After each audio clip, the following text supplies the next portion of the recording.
నిద్రపోయే ముందు 11 మాటలు శివనామం చెప్పి పడుకోమని చెప్తారు.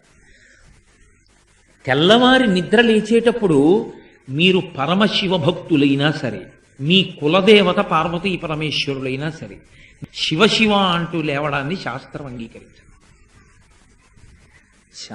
శాస్త్రమే. శివుడు కేశవుడు రెండని నేను అంటలేదు.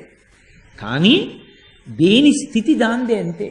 నిద్ర లేచినప్పుడు మొట్టమొదట నోటి వెంట పైకి రావలసినటువంటి మాట ఏదో శాస్త్రమే నిర్ణయం చేసింది. ఇంకా వేరొక మాట ఏదీ నోటి వెంట రాకూడదు. మొట్టమొదట తెలివి రాగానే రావలసిన మాట ఒక్కటే.